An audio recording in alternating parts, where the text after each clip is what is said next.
Hello everyone, this is Square Triangle Mouse, and today we are recording a strategy guide for Civilization 6 Rise and Fall. So this is something I have already done in this channel, but I think it needs an update. And I'm talking about wonders, okay, a guide to world wonders in Civilization 6. Now I play on deity difficulty, so this guide is going to be especially useful for people playing on high difficulties, but I'm going to talk about every wonder, so even those that are really hard to build on high difficulties, I'm going to talk about how good they are. So if you're playing on I don't know, maybe Prince or King, you can give them a shot if you want. And I have to make an update about this video because the thing is, wonders have changed a lot since my last video about them. DLCs have introduced new wonders, and Rise and Fall not only introduced new wonders, but also changed some of the old ones. So this is an updated video for wonders, recorded on late March 2018. Okay, so that's we had one patch for Rise and Fall, and that's it. And let's go with it. So I'm going to go in alphabetical order as per the guide in the Civilopedia, and we start with the Alhambra as usual. Nothing has changed here. We have +1 military policy slot, also some defensive bonus. This is irrelevant. But it needs to be adjacent to an encampment district. So if you're not going to if you're not going for domination, you are almost certainly not going to build it, especially on high difficulties when you want to optimize everything. But if you are going for domination, it's actually a lot more useful now than it was before Rise and Fall, because you have some new military policies that give you extra loyalty, which can be very useful when you are conquering new cities. So if you're going for domination, this wonder is a lot better now. I recommend it. If you're not going for domination, you can forget about it, really. This is one of the new wonders, the Amundsen Scott Research Station. I don't know if I pronounced this last name properly. Anyway, +20% science and 10% protection in all cities. If there are 5 snow or snow hill tiles within 3 tiles of a city and owned by this player, these yields are doubled. Must be built next to a campus with a research lab on a snow or a snow hill style. So this is obviously not very easy to get, but every now and then you can get it. I'm showing you guys here. This was a science game that I did with Korea, and it took me forever to win it because I was trying stuff. But you can see here in this city of color, we have a lot of snow all around the city, and we have the research station here. And it comes a little bit too late for my personal taste, so at that point you will already be winning. But if we check our production here, let's see, we have something from wonders and stuff.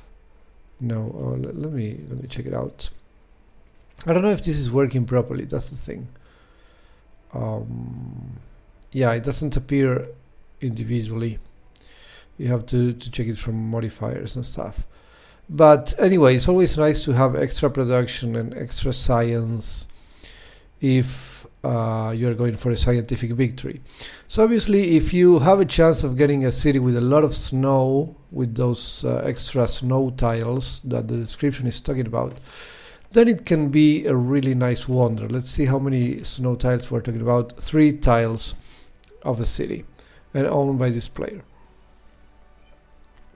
Otherwise, it's only 20% science and 10% production. So you need a 5 snow or snow hills to make it really, really good.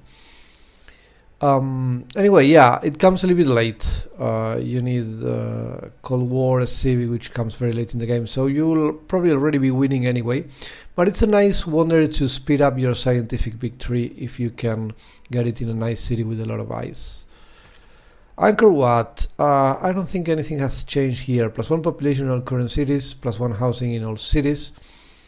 and it has to be next to an aqueduct. So the aqueduct is a little bit cheaper after one of the last patches before Rise and Fall made the aqueduct cheaper. So now it's more doable, but I still think it's not a great wonder, and the AI always goes for it, so you're probably not going to get it anyway. +1 population, yeah, +1 housing is not awful, but I wouldn't consider it a priority in any game. And since the AI will get it really, really quickly, because they get medieval first fairly quickly, it's very hard to get, so it's not a very important one. Then we have Apadana. Apadana is one of the wonders that appeared on a DLC. I think this is a Persian DLC. Anyway, we have +2 envoys when you build a wonder, including the Apadana, in this city, so not anywhere. If this was anywhere, it would be super strong, but it's only in this city. So if you have a city with a lot of production and you are wonder whoring, and you know that on that specific city you are going to build the Apadana +1 or 2 more wonders, your capital basically. If you're going to build at least 3 wonders in your capital, including the Apadana as one of them, then we're talking about 6 envoys here, and that starts to sound really, really nice. But if you're only going to build 1 wonder in your capital, it's going to be only the Apadana, then 2 envoys is not so amazing, to be honest. So yeah, it's a wonder good if you're wonder whoring, basically. Otherwise, if you don't have a wonder whoring, you're a peaceful wonder whoring type of game, this is not going to be for you. Also, the AI tends to build it quickly, so be careful. Big Ben, still +1 economic policy slot. This is still amazing. So very, very nice. Next to a river, adjacent to a commercial hub district with a bank. You have to pretty much beeline economics if you want to get this before the AI. But it's usually worth it, because 1 extra economic policy slot is excellent, as it always was. Bolshoi Theater awards 2 randomly chosen free civics when completed, and that's not so great. You get a few extra great writer points and great musician points and a few slots for great works, so it's not so bad. If you're going for a cultural victory, I guess it's something you could try, but definitely not a priority. Broadway comes a little bit too late. You have to wait all the way until mass media, and it's pretty expensive, 1620 production, and you get a few extra great writer and great musician points per turn, but again, this comes really, really late in the game. At this point, you should already be getting all of the great writers and great musicians if you're going for cultural victory. 20% culture in this city, again, too late for this to be really, really strong. 1 free random atomic area civic boost, this is almost nothing. So, yeah, I mean, if you're going for a cultural victory, you can try, but the AI usually builds it, so I wouldn't prioritize it much. This is one of the new wonders, Casa de Contratación. So you get 3 governor promotions. That is really nice.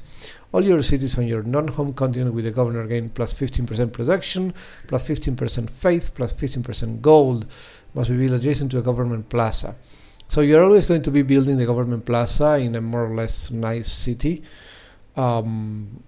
So why not give it a shot? I mean, you can get it. You can get it. If you get cartography fast enough, you can get this wonder before the AI.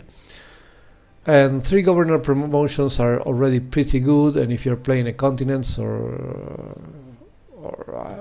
archipelago game with a lot of different continents and you have cities all over the place, this is also going to be pretty strong. So I would say give it a shot if you can. It's a very nice wonder. Chichen Itza, +2 culture to all rainforest for this city, and +1 production to all rainforest for this city, and must be built on rainforest.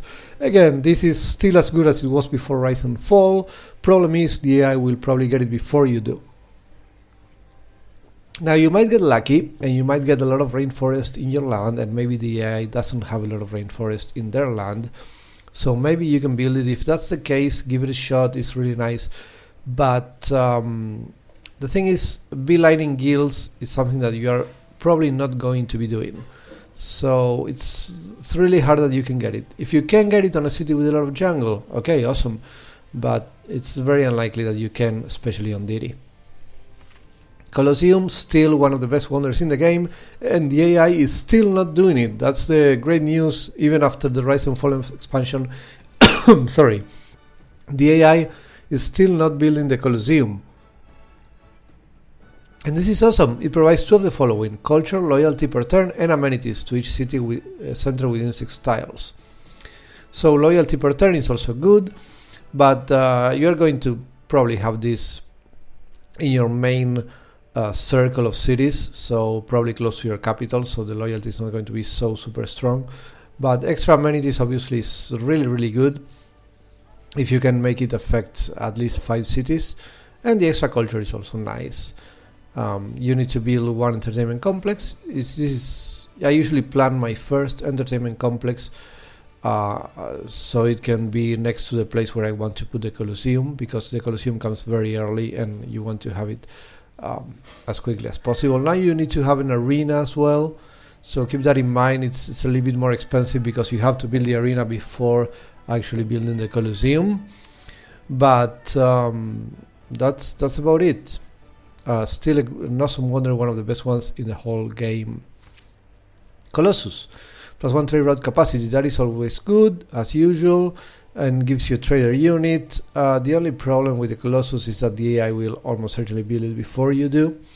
Now if you have a lot of harbors because you have a lot of coastal cities, maybe on an island map or something like that, then by all means give it a shot. You might be able to get it before the AI, okay? They don't build it so super fast.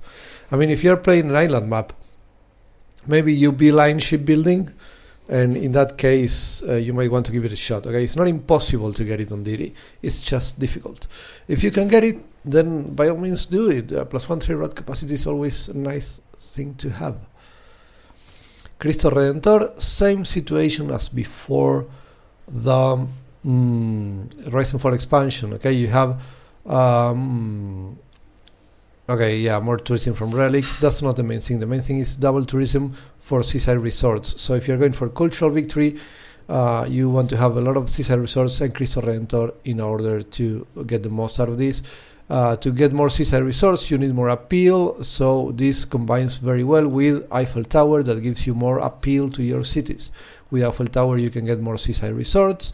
With Cristo Redentor your seaside resorts are going to be stronger, and that means that your cultural victory will come a little bit earlier. So a very nice wonder if you can combine it with Eiffel Tower for cultural victories. If you're not going cultural victory, then forget about it. And as I said, Eiffel Tower +2 appeal, so this means you will be able to have more seaside resorts. That's why the combination with Cristo Redentor is so good. Also, it's going to be easier to get a nice national park if you have the Eiffel Tower because of the extra appeal. So if you're not going cultural victory, forget about it, but if you're going cultural victory, try to combine it with Cristo Redentor. Maracana Stadium, it just comes too late. +2 amenities in each city, yeah, that's awesome. But it comes too late. By the time you can build this, you are going to be about to win the game, so there is no point anymore. Forbidden City, same as before, 1 wildcard policy slot. This is awesome. This is really, really good. Must be long flatland adjacent to the city center. The AI was not prioritizing it before, but now they are actually going for it. You can still get it though. You can still get it before they do if you beeline printing, which is not a bad thing to do, especially if you're going cultural victory. But in general, beelining printing is something that happens, or that can happen frequently. So if you have the chance, try to go for it. It's an excellent wonder, and you can still build it before the AI. It's just a little bit harder than before the Rise and Fall expansion. Great Library, this wonder right here suffered a major boost with the Rise and Fall expansion. This is a very, very good change for the Great Library. It used to be rubbish, and now you have boost to all ancient and classical era technologies. Okay, that's what you had before, but now you have a random tech boost after another player recruits a great scientist, which is again a major boost. Must be below flatland, etc. And +1 great scientist and great writer points per turn, and +2 science. So yeah, Great Library is a lot better now than it was before. Okay, you need to get recorded. I mean, it's still it's still not a super wonder, don't get me wrong. This is still not something like, you know, Forbidden City or the Colosseum. It's still not a number one tier wonder, okay? Don't go crazy over it. I'm just saying it's, at least now it's useful, you know, at least now is something that you can consider. Before the Rise and Fall expansion, I could never ever build a Great Library. It would be a crazy idea to even try to go for it. And now it's actually a nice wonder. It's not the most awesome thing there, but at least it's a little bit useful. And that's why I say major boost, because yeah, it's a major boost. If you go from 0 to something mildly useful, that's a major boost in my opinion. Great Lighthouse, same situation as before, +1 movement for naval units. If you're playing an island map, then build it. If you're not playing an island map, I probably wouldn't care about it. Great Zimbabwe, +1 trade route capacity, and your trade route from this city get +2 gold for every bonus resource within 3 tiles of the city. And this is its territory, must be built adjacent to commercial hub with a market and adjacent to cattle. So this is a very strong requirement, which makes it difficult to build.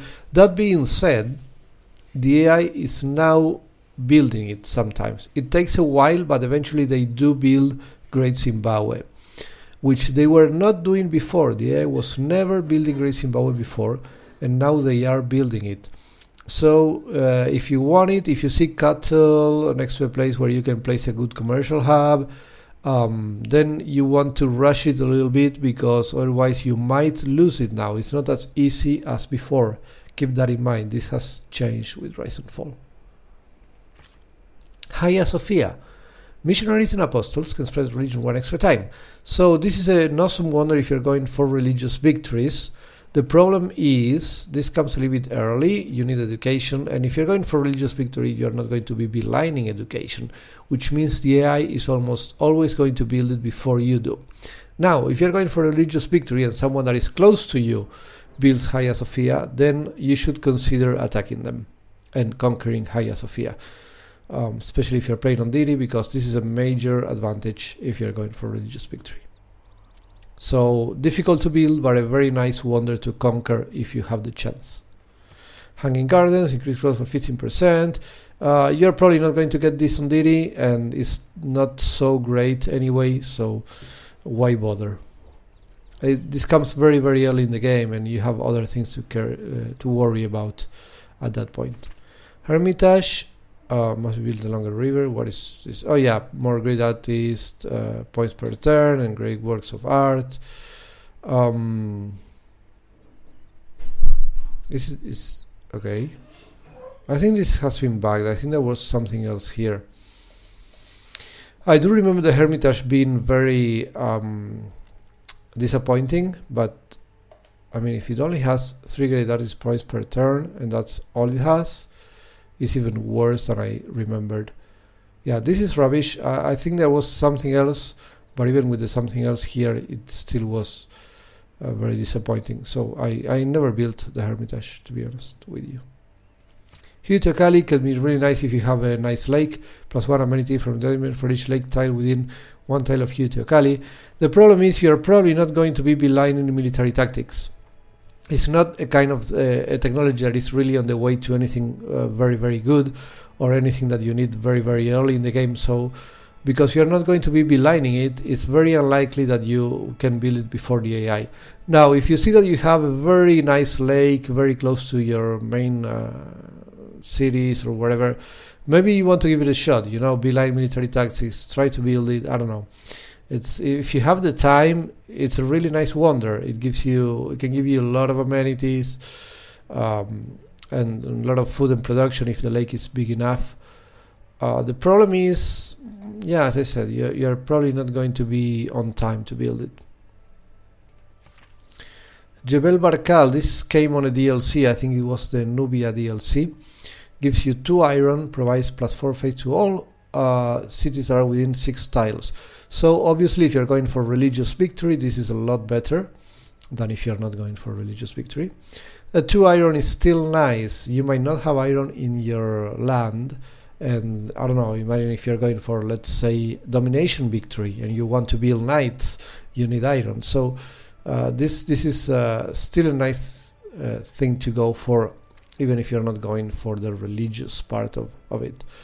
Yeah, so overall a nice wonder. It can be useful in a couple of different contexts, and if you can try to go for it. It needs desert hills, which is not so common, so sometimes the AI takes a while to build it, and it gives you time to get it before they do, even on Diddy.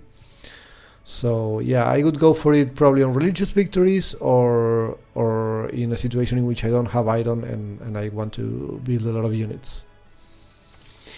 Kilwakisiwani, this is another new wonder. So what do we have here? +3 envoys when built. When you're the suzerain of a city-state, this city receives 15% boost to the yield provided by that city-state.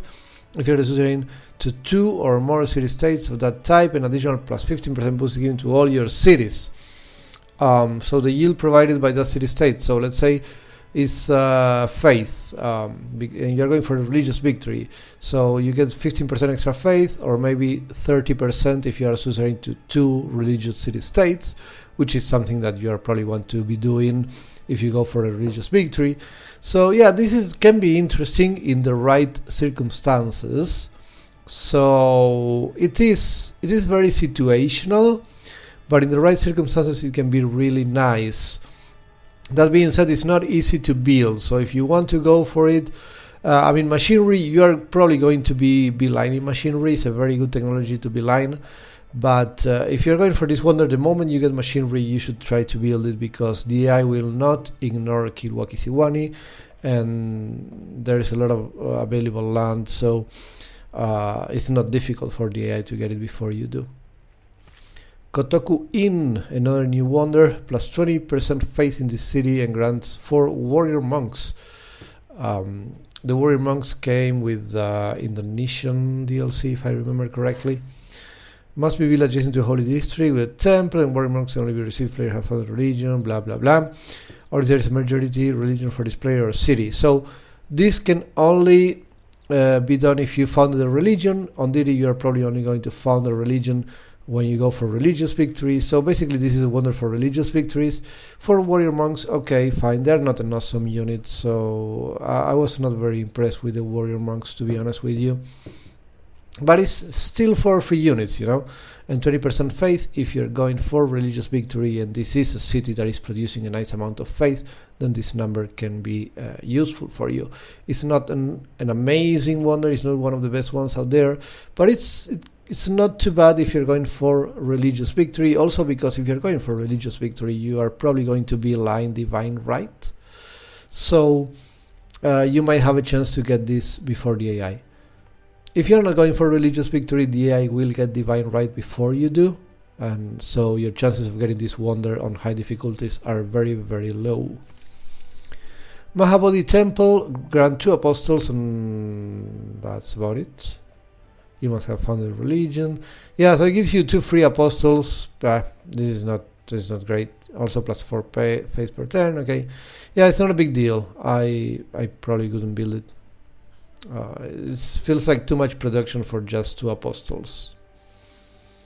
Must be built on goods, which means you cannot chop the goods. So I don't know. I probably won't go for it anytime soon. Mausoleum at Halicarnassus. This one came with the Macedon DLC. Gives you a free Great Admiral when the wonder is constructed, and all the Great Admirals can use their retirement ability an additional time, which is interesting if you are playing on an island map. And Great Engineers have an additional charge, which is interesting if you're going for scientific victory. Because if you have the Great Engineer that gives you additional space part production, you can use that twice, which is very, very nice. So if you're going for scientific victory or you are playing an island map, this wonder can be really nice. Otherwise, I would not go for it. The AI will build it fairly quickly, so you have to beeline it if you really, really want it. Mont Saint Michel, all apostles you create gain the martyr ability in addition to a second ability you choose normally. So if you're going for religious victory, you don't want the martyr ability because you don't want to lose religious wars. That being said, it's nice to get it in addition to a second ability, because that means you will always have the opportunity to choose something else that is going to be more useful than martyr. So you basically remove one useless promotion from your options when you build a new apostle. And so that's not completely terrible. That being said, I would never consider Mont Saint-Michel a priority. On high difficulties, like Deity for example, I would probably just conquer it if I can, but I wouldn't try to build it. Also, the AI builds it very, very quickly, so it's really hard to be first. Oracle, pattern of great people cost 25% less faith. This in the city probably plus 2 great person points of their type. This is all very nice. Problem is, the AI will get the Oracle very, very quickly with mysticism. They will get the Oracle very quickly, almost certainly before you can get it, especially on high difficulties. If you're playing on low difficulties, if you're playing on, let's say, Prince or King, you might want to try to get it because it's a very nice wonder.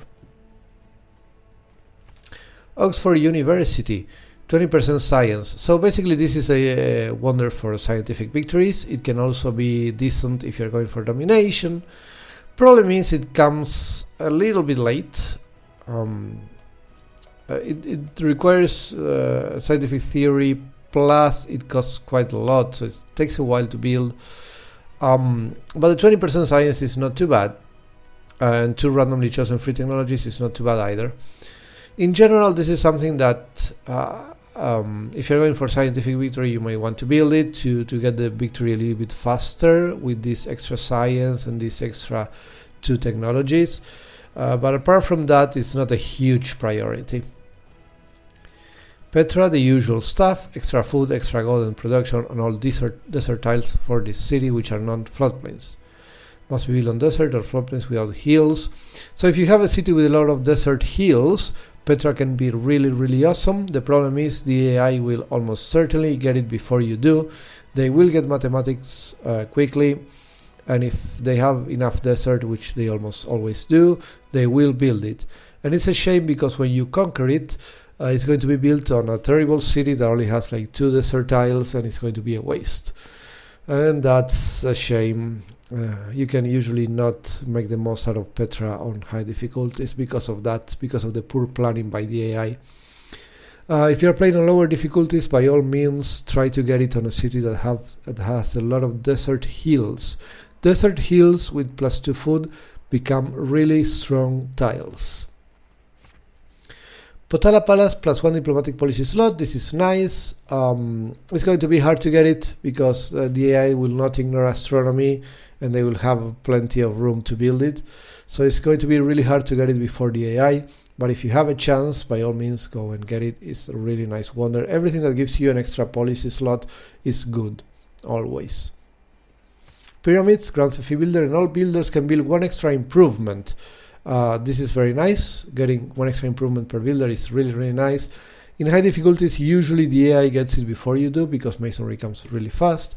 That being said, if you have the chance to get it, if you are quick to masonry and you see that the AI doesn't have a lot of desert, so you have a chance, then it's not a bad idea to go for it. It can be really nice to have extra actions with every single builder you get. Ruhr Valley, plus 20% production in this city, plus 1 production for each mine and quarry. If you're going for scientific victory, this is really nice. In one of the cities that are going to build the spaceport project and the Mars parts and all of that, this can make your victory a lot faster. So if you can, give it a shot, especially if going for scientific victory. For any other victories, I don't usually go for it. The AI will try to build it, and it's usually not worth it if you're not going for science. If you're going for science, then yes, this is really, really good, so give it a shot. St. Basils Cathedral, another new wonder, plus 100% religious tourism from this city, plus 1 food, plus 1 production, and plus 1 cultural tundra tiles for this city. So if you have a lot of tundra tiles on your city, this can be really, really good, which means obviously this wonder is a lot better if you're playing with Russia, which makes sense. St. Basils Cathedral combines really good with Russia. If you have a lot of tundra tiles, this wonder becomes a lot better. Extra tourism, well, yeah, I mean, religious tourism, if you build Cristo Redentor, it won't fade. So, if you're going for cultural victory, you probably build Cristo Redentor, so then this extra religious tourism becomes a little bit more interesting, but you need relics, and it's not so easy to get relics when you're going for cultural victories. So okay, whatever. I'm more interested about this, getting better tundra tiles, especially if you're playing with Russia. Statue of Liberty, another new wonder, gives you 2 settlers, and all your cities within 6 tiles are always 100% loyal. Okay, I'm going to say that this wonder is probably the worst new wonder in this game, and it might be right now the worst wonder of the whole game, and maybe by far. So why is the Statue of Liberty so bad? First of all, 2 settlers.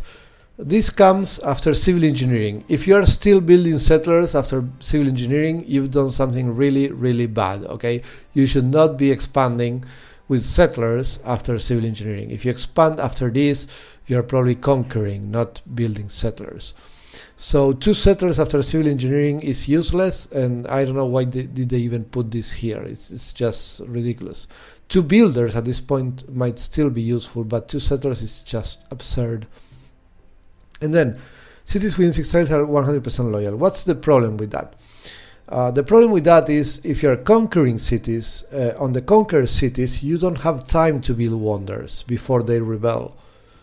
So, it's ridiculous. Now, if your enemy builds the Statue of Liberty, then it's awesome because you conquer it, and then suddenly all the enemy cities that you conquer around the Statue of Liberty, are going to be 100% loyal. So it's an awesome wonder to conquer. So it's really great if your enemy builds the Statue of Liberty, but it's not good for you to build it. But yeah, if your enemy builds it, awesome. You can conquer a couple of cities around it, and then you conquer the Statue of Liberty, and you don't worry about loyalty anymore. Yeah, so you're basically building it for your enemy, which is absurd. Yeah. This is a really, really bad wonder. They didn't think this through at all. Stonehenge gives you a great profit. This is to get a religion early on, but we all know that on daily difficulty this wonder can go before turn 25, so it's extremely unlikely that you build it. If you are playing lower difficulties and you want to go for religious victory, then give it a shot. Prince, king difficulty, maybe even on emperor you can get it. On Immortal and especially on Deity, you're not going to get it, so forget about it.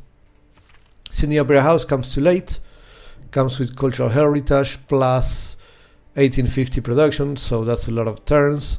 A lot of turns of production, plus it already starts very late, and it gives you more culture and more great musician points, but at this point in the game, this is useless. You are probably already winning the game. Tajmahal, +1 era score from historic moment earned after this wonder is complete. If that moment is usually worth 2 or more. If you didn't have this condition here, this requirement, then the Tajmahal would be a lot better. Because you have this here, is not so strong. It's still decent. It is still decent. If you want to get a golden ages on the late game, like let's say you're playing domination and you're conquering a lot on the late game, and those golden ages help you with loyalty, that's pretty nice. But overall it's not super strong because of this requirement. So it's good but not super strong. I could say it's average. Okay, the AI will probably go for it, so don't go crazy over it because you might lose it to the AI. Temple of Artemis, another new wonder. Each camp, pasture and plantation improvement within 4 tiles of this wonder provides +1 amenity. So if you have a couple of camps over a couple of pastures, or maybe 1 pasture and 2 plantations, then you can get something like 2-3 amenities in your city, which is nice. Problem is, this comes very, very early in the game, and the AI will almost always get it before you do, at least on high difficulties. If you're playing a lower difficulty and you have, as I said, at least 3 of these things on one city, then getting +3 amenity on the same city, it's nice. You basically don't need to use your luxuries on that city the whole game, which is very good. Terracotta Army, all current units gain a promotion level. All archaeologists from the owner may enter foreign lands without open borders, must be built, etc., etc., etc. Okay, so this has changed. Now you have your units being promoted, and archaeologists from can enter front line without open borders. So a few changes here. Must be on grassland or plains adjacent to encampments. So this means you're probably going for domination. Getting an extra promotion is nice, especially if you're in the middle of the war, because you can use that extra promotion to heal all of your wounded units. The only problem with Terracotta Army is that the AI will almost certainly build it before you do, okay, because it comes pretty early in the game. It's really difficult on high difficulties getting these early wonders before the AI. Which is a shame, because when you conquer it, this stuff about current units getting a promotion level stops being relevant. Finally, Vanishing Arsenal, still the same, second naval unit each time you train a naval unit. If you're playing island maps, by all means build it. Okay, this is high priority if you're playing an island map. The AI is still very, very late to this wonder.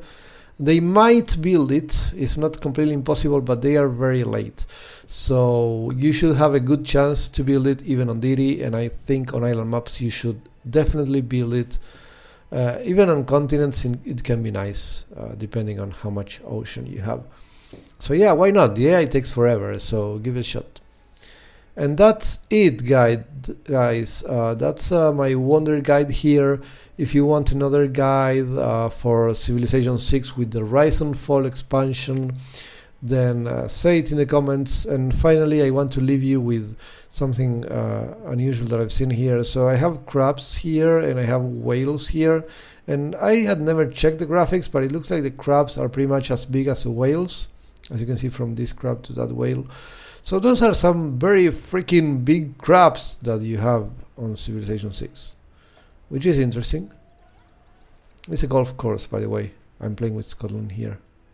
Pretty nice. I like the graphics of this game. It's a shame that we're usually so focused on strategy that we don't take the time to enjoy them, but they look really nice.